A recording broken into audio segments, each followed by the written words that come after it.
그래서 지난 10일 기초정보관리를 다 마쳤는데 거기에 관한 평가 문제 5문제 여러분 148페이지에서 풀어보고 넘어가 보도록 하겠습니다.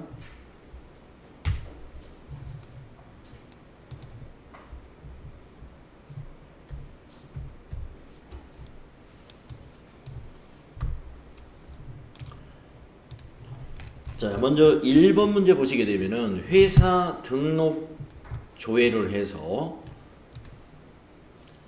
관련 내용으로 옳지 않은 것은 어느 것이냐 이렇게 문제를 냈습니다. 그래서 회사 등록 메뉴에 가가지고 지방세 법정동, 사업장 세무서, 국세 환급금 계좌, 그 다음에 이메일 주소 이것을 확인해 보도록 하겠습니다.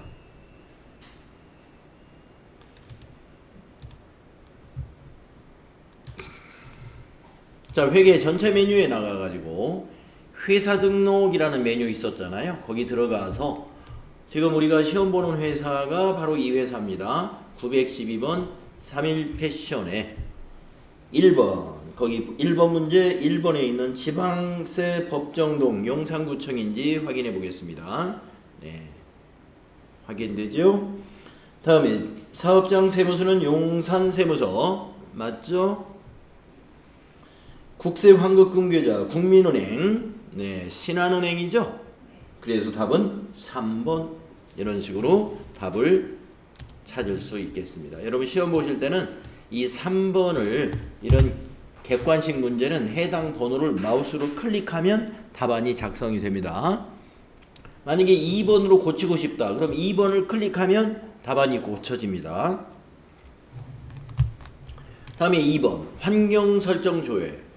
환경 설정에 회계 1번에서 신용카드 기본 계정 설정에 카드 채권 계정 과목 코드로 옳은 것은 이랬습니다. 카드 채권이 뭐예요? 여러분 우리가 그날 신용카드 기본 계정 설정을 우리가 했었죠.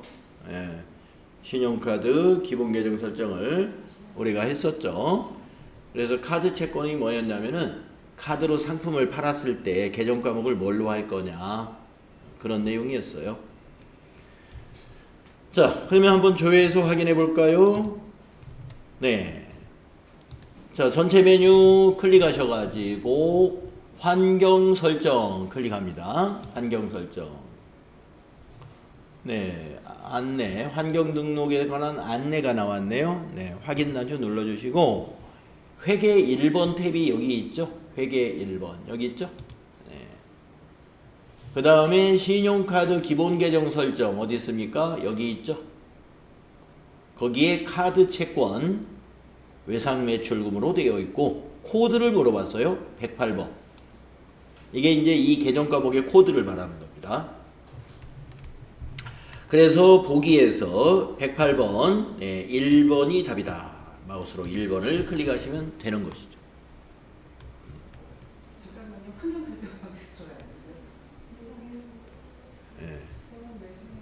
환경 설정 어디로 갔느냐면은 회계 메뉴 누르셔가지고 여기 기본 정보 관리의 첫 번째 메뉴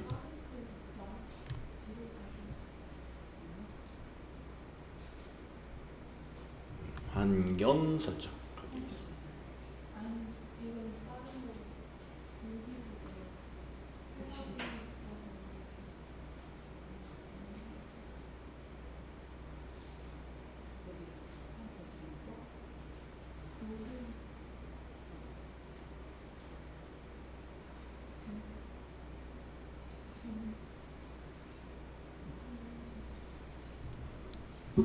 찾았어요? 네.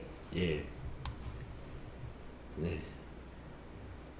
모르면 바로 질문하시면 제가 가서 알려드릴게요. 다음 문제로 가보겠습니다. 3번 문제 볼까요? 거래처 등록을 조회해서 매입카드, 신한카드의 사용대금 결제일은 며칠이냐? 자, 우리 거래처 등록에 카드 거래처 등록했던 탭에 가면 알 수 있죠? 자, 그러면 어디로 갑니까? 전체 메뉴에 기초정보관리의 거래처 등록 여기 있습니다. 클릭하셔가지고 거래처 등록에는 탭이 3개가 있었어요. 일반 거래처, 금융거래처, 카드 거래처 이렇게 3개로 나누어서 우리가 입력했었잖아요. 지난 시간에. 그죠? 자, 카드 탭을 클릭하시면 신한카드 보입니다. 그래서 신한카드 여러분이 클릭을 하신 다음에 사용대금 결제일이라는 거 여기다가 입력했던 거 기억나실 거예요. 기억나시죠? 예. 그래서 답은 4번. 25일. 결제일을 여러분이 입력 안 했다면 여기가 지금 비어 있겠죠. 예. 입력 안 했으면 여기다 25라고 입력해 주시면 되죠. 지금 입력해도 돼요? 예, 예, 입력해 주세요. 예. 신한카드를 클릭하고.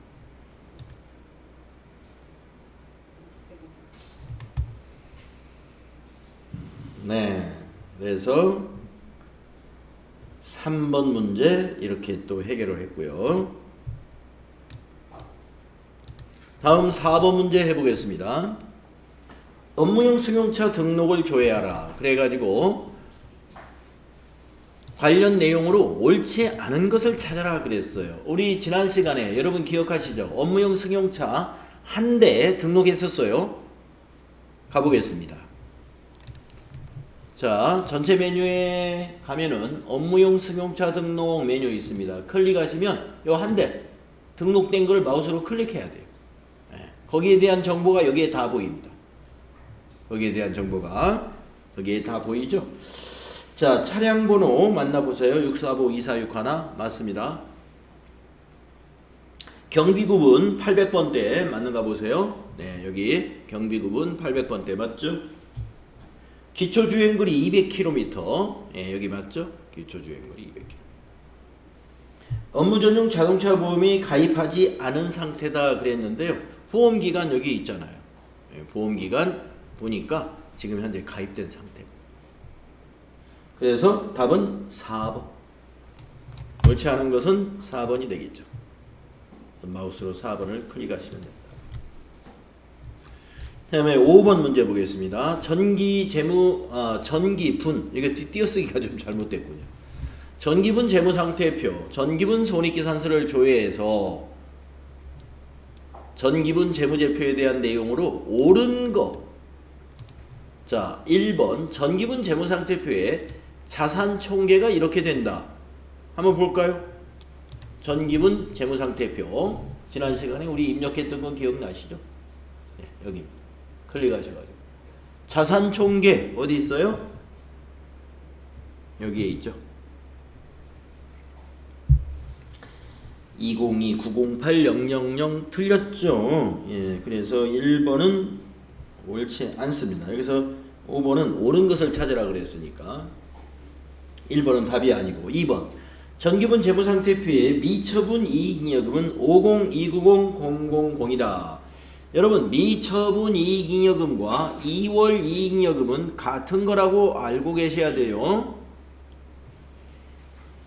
우리가 전기분 재무상태표에 전기까지는 그걸 미처분 이익잉여금이라고 하는 개정 과목으로 보고를 한다 그랬습니다. 전기에 결산할 때는. 그런데 우리가 2월 작업할 때는 이걸 개정 과목을 바꿔가지고 2월 작업해 주는 거예요. 그러니까 2월 이익잉여금은 사실상 전기 재무상태표에는 우리 여러분 책에는 뭐라고 되어 있었냐면 미처분 이익잉여금이라고 되어 있었어요. 그걸 우리가 2월 받을 때는 2월 이익잉여금이라고 개정 과목을 바꿔준 것이고, 그래서 2번의 말은 맞는 거예요. 미처분 이익잉여금 50290-000이다. 이거는 맞는 거다. 이거예요. 맞는 거다. 그래서 답이 2번이에요. 네, 답이 2번입니다. 자, 이걸 왜 평가 문제라고 했느냐 하면은요. 이 AT 자격시험은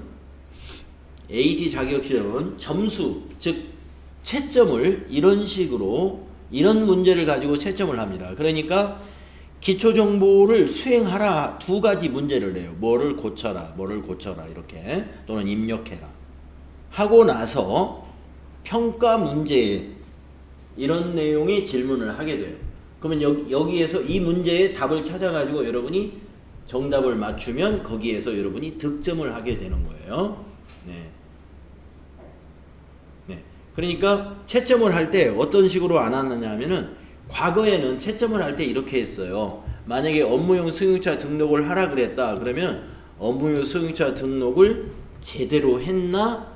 이 내용을 채점자가 메뉴에 들어가서 다 확인했어요. 다 확인했습니다.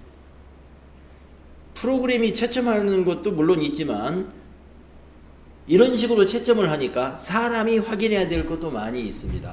그러면 어떻게 되느냐? 시험을 만약에 9월에 시험을 치렀다. 그러면 합격자 발표는 적어도 약 한 달 정도 기다려야 돼요. 채점하는데 시간이 상당히 많이 소요됩니다. 수동 채점이 많기 때문에. 채점 시간이 지금은요, 일주일 안에 채점을 해요. 일주일 안에. 그러니까 이번 주 토요일 날 만약에 시험을 봤다 그러면 다음 주 금요일 날 일주일 전에 발표를 하죠. 5일 만에. 그래서 다음 주 금요일. 그래서 왜 그렇게 빨리 발표가 가능하느냐? 이렇게 입력한 내용을 가지고 채점을 하는 게 아니라 일단 수행을 하라 그래 놓고 평가 문제는 이렇게 낸다 이거죠. 여기에 여러분이 정확한 응답을 해줘야 여러분이 득점을 하게 된다. 아시겠죠? 그래서 시험에서는 수행하시오 라는 부분이 있고 평가 문제라는 부분이 있습니다. 나는 수행을 못했어요. 수행을 못했어. 몰라서. 근데 뒤에 가서 평가 문제를 어떻게 찍었더니 맞았어요. 그러면 맞는 거예요. 그 사람. 운이 매우 좋은 사람이에요. 찍어서 맞았으니까.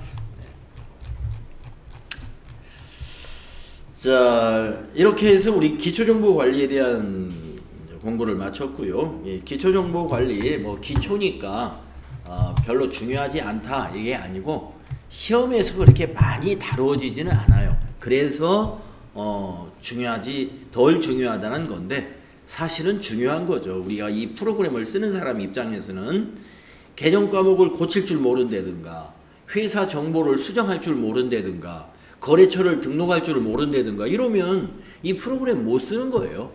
그러니까 기초정보관리에서 우리가 수행했던 것들이 다 이 더존 스마트 A 프로그램을 사용하는 데 있어서는 다 알아야 될 내용들입니다. 그런데 이제 시험의 출제에서는 그렇게 많은 비중을 차지하고는 있지 않다.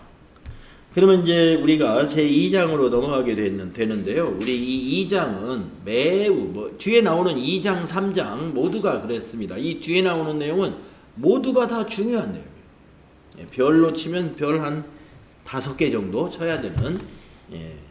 왜냐면은 전표 관리가 여러분 이론 공부하실 때 회계의 순환 과정에서 아마 제가 그 얘기를 드렸는지 모르겠는데 분계하고 같은 거예요. 분계. 우리가 이 회계 공부에서는요. 분계로 시작해서 분계로 끝난다 이런 말이 있거든요.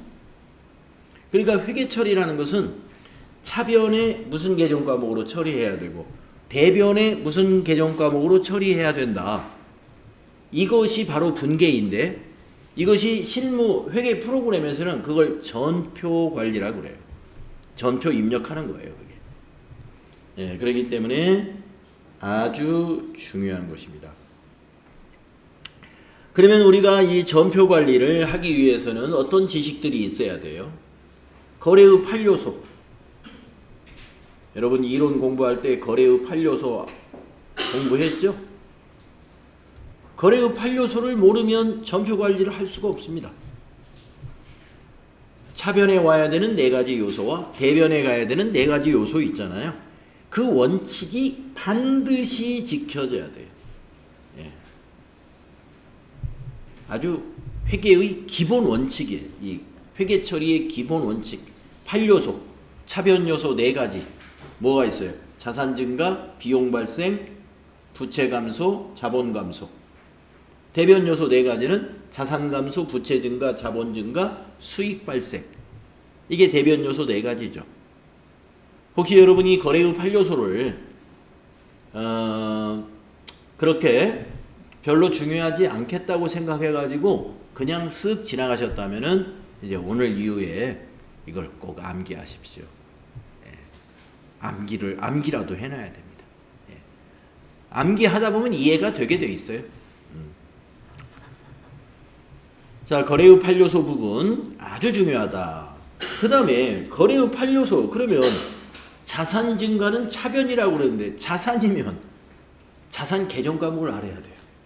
예. 또 부채 감소가 차변이라고 그랬어요. 그러면 이게 내가 지금 이 개정 과목이 부채인지 자산인지 알아야 되잖아요. 그러니까 뭐예요? 그게 바로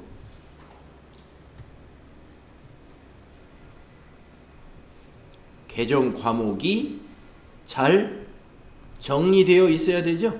개정 과목 암기해야 된다 이 말이 나왔잖아요. 암기라 그러면 너무 참 힘들게 들리죠. 아, 이것도 뭘 암기해야 되나? 네, 어느 정도 암기는 해야 됩니다.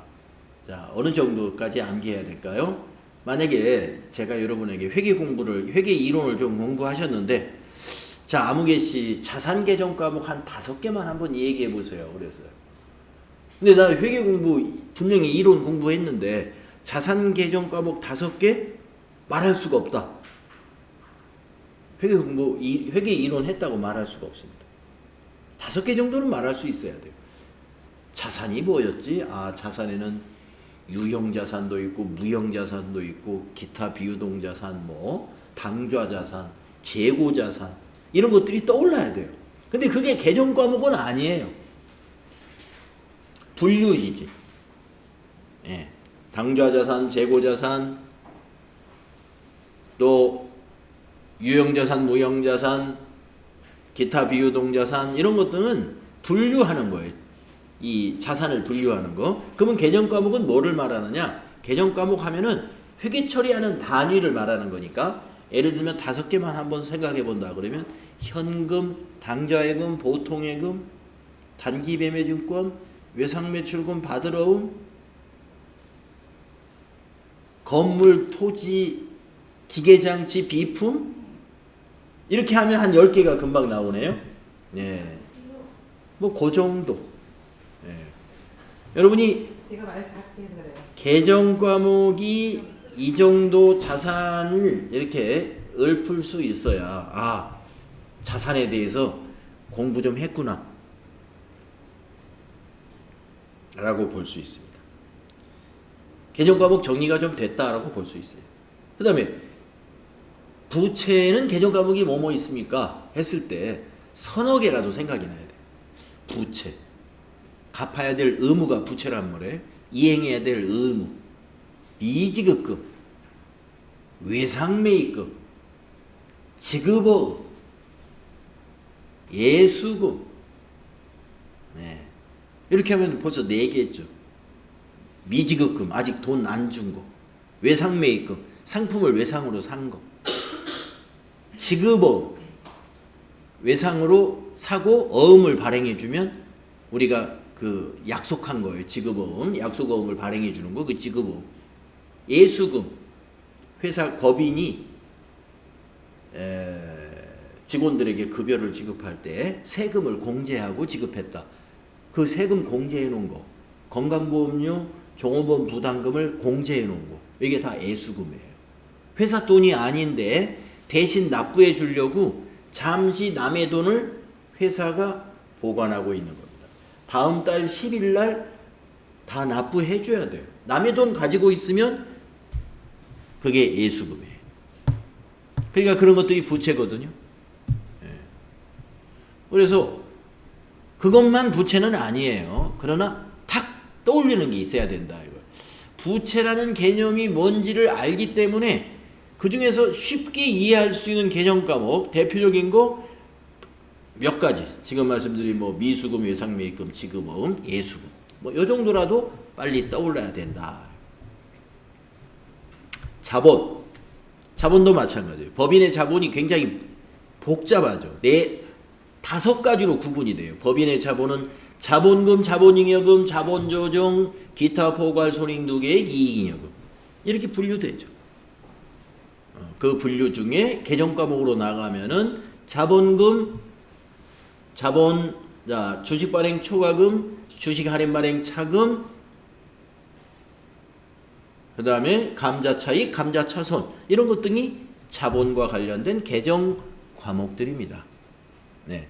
자본과 관련된 것은 좀 어색할 수가 있어요.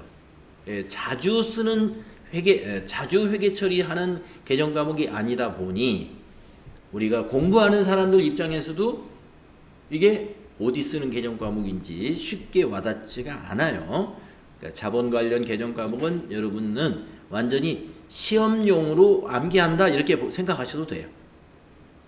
예, 자본에 관해서 여러분은 나중에 이제 우리 회계실무자 양성 과정에서는 TAT 2급까지 공부를 한단 말이에요. 이 회계를 상당히 깊이 있게 공부를 할 거란 말이에요. 예, 그래서 결국엔 자본 개정 과목도 완벽하게 알긴 알아야 됩니다. 회계 기초가 아니에요. 이 FAT 1급을 할 때는 회계 기초 이론 정도. 근데 TAT 2급에 가면 그보다 조금 더 깊이 알아야 되니까. 그래서 이제 여러분 이미 앞부분에 우리 지금 지급받으신 교재 앞부분에 지금 이론이 있지 않습니까? 여러분이 원격으로 이론 공부한 부분이 있습니다. 그 부분에 나오는 이론 정도는 잘 정리가 되어 있어야 되겠다. 자, 그래서 개정 과목이 잘 정리가 되어 있어야 돼요. 자, 전표 관리에서 바로 요 두 개, 이 두 가지가 사전에 학습이 되어 있어야 된다. 그러면 학습이 안 되어 있으면 이거 실무를 못 하느냐? 이제 저하고 같이 하면서 여러분이 아시게 됩니다. 그래서 이론 공부가 좀 부족했을 때는 같이 공부를 중첩해서 해줘야 될 거다 이렇게 당부를 드리고 그것과 관련된 이론을 제가 말씀드렸어요. 자, 151페이지에 가겠습니다. 151페이지에 가면은 지금 제가 말씀드린 거래의 8요소 다시 또 나옵니다. 전표를 작성하는 데는 거래의 8요소 알아야만 전표 작성이 가능해요. 그래야 차변인지 대변인지를 알 수가 있기 때문에. 차변 대변 둘 중에 하나니까 뭐 그냥 집어넣기만 하면 되지 않느냐? 그렇지가 않아요. 정반대 현상이 일어나요. 만약에 자산 개정 과목 현금 예를 들어 볼까요? 현금 차변에 기입하면 현금이 증가한다 이 말이에요. 증가했을 때 차변에 기록하는 거예요. 근데 그걸 갖다가 대변에 기입했다고 한번 생각을 해봐요. 그러면 증가해야 되는 게 만약에 100만 원인데 그걸 대변에 기입을 하면요. 증가해야 될 100만 원이 마이너스가 일어나 버리니까 200만 원 차이가 나버리죠. 증가해야 되는데 오히려 현금을 빼버렸어요. 그러면 200만 원 차이가 나요. 보통 일이 아니에요. 정반대의 현상이 일어나니까. 그래서 우리 회계 전표 처리 분계에서는 차변, 대변 서로 반대이기 때문에 정확해야 됩니다. 둘 중에 하나만 넣으면 어떻게든 맞을 거야. 그렇지가 않아요. 정반대 현상이 일어나가지고 맞는 게 아니라 아주 많이 틀려버리는 거예요. 자, 그 다음에 그 위에서 제가 그냥 넘어왔는데 이 회계란 무엇인가, 아니 회계상 거래는 무엇인가를 여기다 설명했는데 뭐 이거는 여러분 이론적으로 좀 알아둘 필요가 있죠. 회계상 거래가 무엇이냐 그러면 이렇게 답변하면 돼요. 자산, 부채, 자본, 수익, 비용. 이게 지금 개정 과목을 우리가 정리할 때도 자산, 부채, 자본, 재무상태표 개정 과목과 수익, 비용 하면은 뭐예요? 수익, 비용 하면은 이게 손익계산서 개정 과목이죠. 여러분들 이론 때 손익계산서와 재무상태표 공부했잖아요.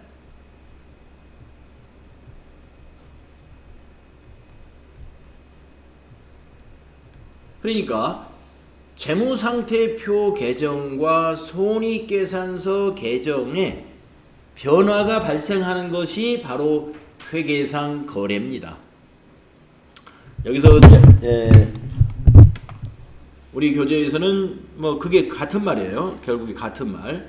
회계상 거래는 자산부채 자본의 증가와 감소, 수익 비용의 발생을 가져오는 것이다 이랬습니다.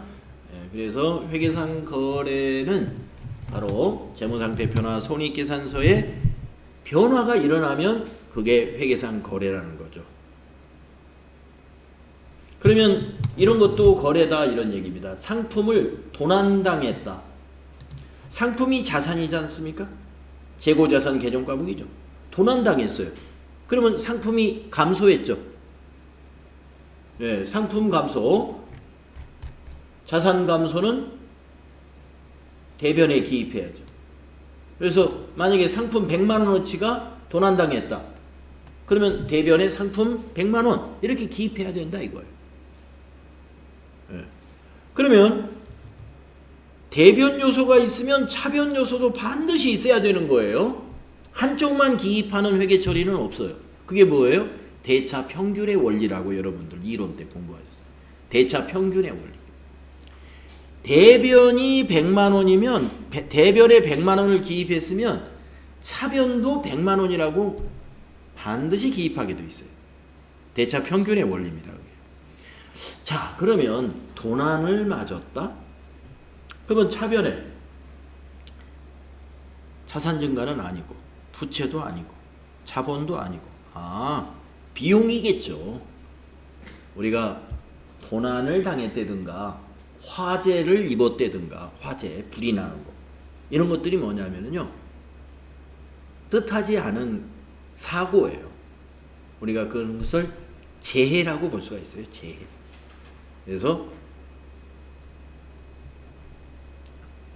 아마 비용계정 과목에서 재해 손실은 안 나왔을 겁니다. 여러분 그 이론 공부할 때는.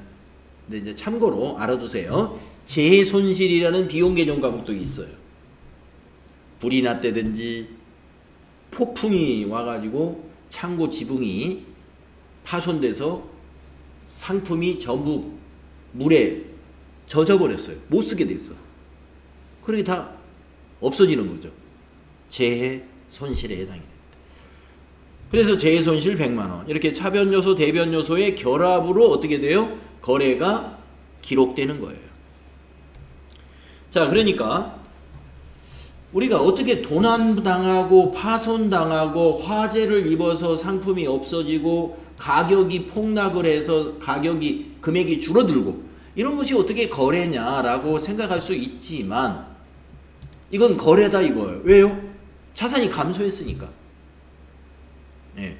그 자산이 감소한 이유가 도난을 당했든 파손을 입었든 화재를 입었든 아니면 가격이 폭락했던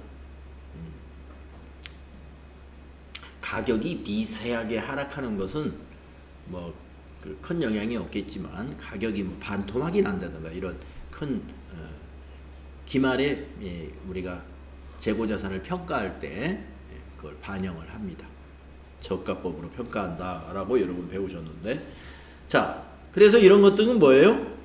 우리가 일상에서는 이런 것을 거래라고 하지 않는다 이거예요. 예. 일상생활에서는 거래라고 이걸 말하지 않지만 우리 회계에서는 뭐예요? 이런 것이 거래예요. 이런 것이 거래. 회계 처리해야 된다 이 말이죠. 회계 처리해야 된다. 그런데 이런 것은 회계 처리 안 해요. 종업원을 채용하기로 계약했다. 상품을 매입하기로 계약했다. 건물의 임대차 계약을 했다. 부동산의 담보를 설정했다. 네, 이런 것은 우리가 회계 처리할 사항은 없습니다. 다만 계약의 경우에 계약금을 주고받았으면 그건 회계 처리해야죠. 계약금이라는 건 돈이잖아요. 돈을 주고받았으면 자산이 증가했든지 감소했든지 그랬겠죠. 그건 회계 처리하는 거예요. 부동산 담보 설정도 그렇습니다. 담보 설정하는 바람에 비용이 발생했어요. 만약에 수입인지 10만 원짜리를 우리 회사 보고 부담하라 그래가지고 수입인지 때 10만 원을 우리가 비용이 나갔습니다. 담보 설정하면서. 그건 회계 처리해야 돼요. 그는 담보 설정 때문에 회계 처리하는 것이 아니라 수입인지라고 하는 세금 때문에 회계 처리하는 거예요. 네, 아시겠죠? 자, 그래서 회계상 거래 이론 때 아마 이거 나왔을 겁니다. 자, 그러면 이제 우리가 이 152페이지에 전표 입력에는요 두 가지가 있어요. 일반 전표 입력하고요. 일반 전표 입력 연습이 어느 정도 되면은 메인 매출 전표 입력으로 넘어갈 겁니다. 자, 일반 전표 입력은 여기 이제 이 설명한 내용도 한번 읽어는 보겠습니다만은 일반 전표 입력에다가 이렇게 하나 적어 놓으십시오. 부가가치세 신고서에 반영되지 않는 거래.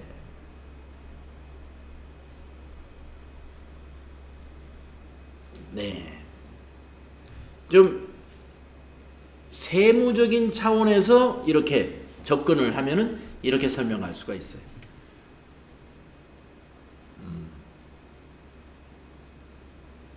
자, 회계 업무를 하고 계신 분이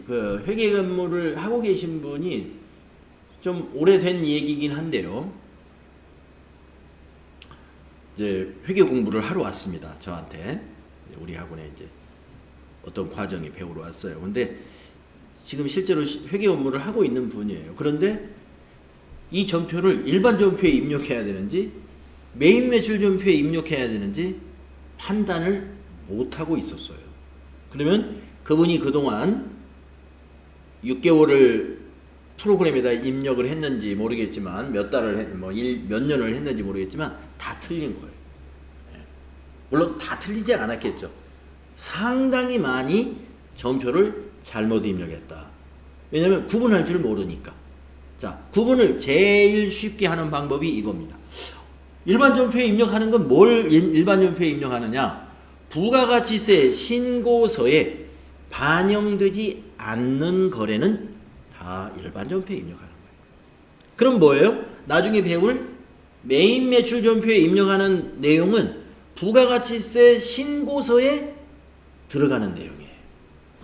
아, 이거는 부가가치세 신고에 포함되는 내용이다. 메인 매출 전표에 입력해야 돼. 그래야 이제 부가가치세 신고서라는 게 뭐예요?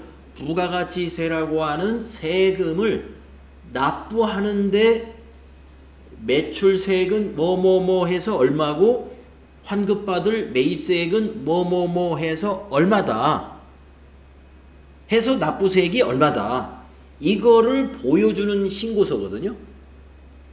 예, 그래서 우리가 이번에 부가세를 얼마를 납부해야 된다 하고 납부합니다 라는 것을 결정하는 거예요. 부가가치세 신고서가. 거기에 포함되어야 될 내용이면은 메인 매출 전표에 입력하고 거기에 들어가는 내용이 아니면은 일반 전표에 입력하는 거다. 이렇게 정리할 수 있습니다. 꼭 알아두시고. 자, 우리 교재에서는 이렇게 설명했어요. 회계에서 거래인 자산부채 자본의 증감 변동이 발생하면 증빙 서류를 보고 전산 프로그램이 요구하는 형식에 맞추어 전표를 작성한다. 전표 작성은 일반 전표 입력에서 이루어지며 입력된 자료는 전표, 분계장, 총계정원장, 이건 이제 장부의 이름들이에요. 등 장부와 관련된 자료에 자동 반영이 된다. 그래서 이제 우리 장부에 종류가 굉장히 많죠. 전표 입력을 하게 되면 장부 반영은 자동으로 됩니다. 이게 바로 전산화죠. 전산화. 네. 회계가 전산화된 지 지금 이미 오래됐어요. 예, 오래됐습니다만은 제가 젊었을 때는 전산화 안 되었을 때입니다. 예, 그때는 어떻게 했느냐? 전표가 종이로 된 전표예요. 거기에 전표를 작성한 다음에 상급자에게 전표 결제를 먼저 받아요. 아, 이 전표 맞았어. 맞았다고 결제해주면 그걸 장부에 또 기입을 해요. 그리고 또 장부를 또 결제를 받아요. 아, 잘 옮겨 적었구나 하고 또 상급자가 거기 장부에 조그마한 도장이 있어요. 예, 이 조그마한 도장을 팡팡팡 찍어줘요. 예. 그러니까 상급자는 확인만 해주는 거예요.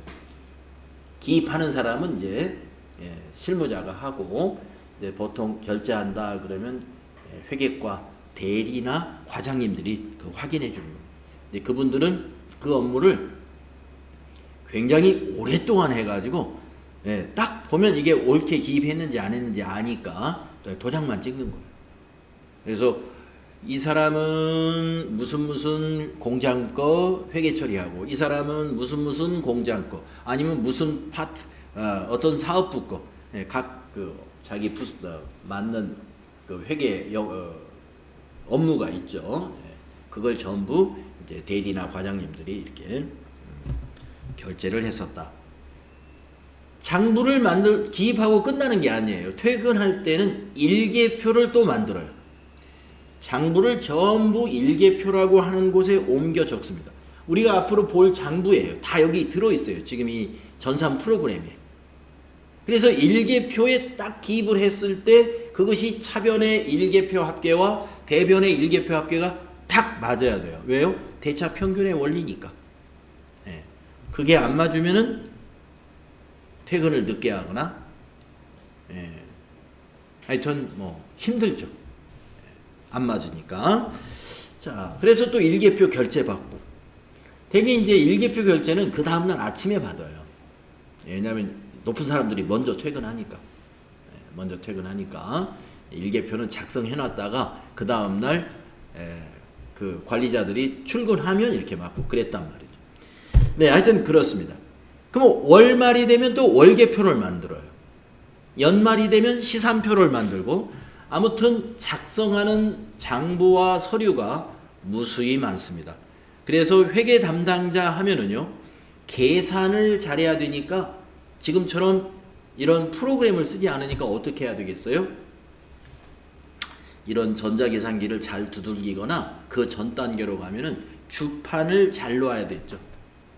주판 잘 놓는 사람. 두 번째, 글씨를 잘 써야 됩니다. 장부에다가 글씨를 써놨는데 글씨가 안 예쁘면 어떻게 되겠어요? 그 장부를 보는 사람이 기분이 나쁘죠. 글씨가 이뻐야 돼요. 그래서 옛날에 회계하는 사람 하면은 계산 잘하고 정확하게 글씨 이쁘게 쓰고, 이 사람이 회계 담당자예요.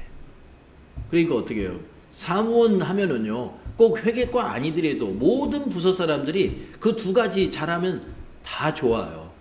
그래서 그런 사람을 키우는 학교가 생겼어요. 그게 바로 과거에 상업고등학교예요. 상업고등학교가 인기가 대단했습니다. 70년대까지만 해도. 80년대 후반 되면서부터 상업고등학교가 많이 없어졌죠. 자, 이것이 이제 이 회계의 역사예요. 이 변천. 자, 지금은 이미 전산화됐기 때문에 글씨를 뭐 잘 쓰든 못 쓰든 상관이 없어요. 뭐만 잘하면 돼요? 아까 말씀드린 개정 과목 잘 정리되어 있고, 거래의 판료소, 회계의 순환 과정 잘 이해하고 있으면, 지금은 이게 키보드로 때려만 넣으면 되니까 정확하게 입력만 하면 된다. 자기 글씨가 나타나지 않아요. 모든 보고서에. 자, 그래서 모든 장부가 자동으로 반영이 됩니다. 그리고 그 장부는요, 이 결제를 따로 만들 필요도 사실은 없어요. 왜냐하면 이미 그 프로그램을 입력하는 순간 다 누구든지 결제자의 컴퓨터에서 다 조회가 가능하니까요. 네, 지금은 이제 우리가 이렇게 프로그램, PC 기반 프로그램인 더전 스마트 A를 사용하고 있습니다만은, 앞으로 이제 회계 프로그램은요, 이런 서버 기반인 회계 프로그램으로 지금 바뀌고 있습니다. 그러니까 내가 입력한 것이 이미 서버에 다 입력이 되어 가지고 결제권자들이 바로바로 조회가 가능하죠. 전자결제가 다 돼요. 전자결제. 일부 지금 이런 일부 프로그램, 지금 그런 서버 기반이 아니고 PC 기반이면 자 과장님 결제해 주세요. 그럼 내 PC 와서 과장님 보고 당신이 보고 여기다 사인해 이렇게는 못하죠. 그러니까 어떻게 해야 돼요? PC 기반이면은 내 PC에서 인쇄해야죠. 인쇄해가지고 이렇게 종이 인쇄물로 만들어서 결제해서 이제 처를 해놓은 거예요. 그게 이제 PC 기반. 네. 서버 기반은 그냥 서버에서 결제 일어나는 거예요. 전자결제. 그렇게 됩니다. 자, 일반 전표 입력 우리가 같이 해볼 거고요. 일반 전표 입력에 뭐 전표 번호를 넣어야 된다 이런 것 등이 있는데 이게 다 자동입니다. 거의 다. 그래서 이제 전표를 입력하는 것은 그 153페이지에 있는 이 세 가지로 나누어서 우리가 연습을 해볼 거예요. 그래서 다음 시간에 이 일반 전표 입력에서 출금 전표란 무엇이고 입금 전표라는 무엇이고 대체 전표라는 게 무엇인지부터 다음 시간에 설명하고 실습하도록 그렇게 할게요. 질문 있으신가요? 지금까지 설명한 것 중에서 이거 좀 질문하고 싶었는데 놓쳤다. 네, 없으시면은 쉬었다 하겠습니다.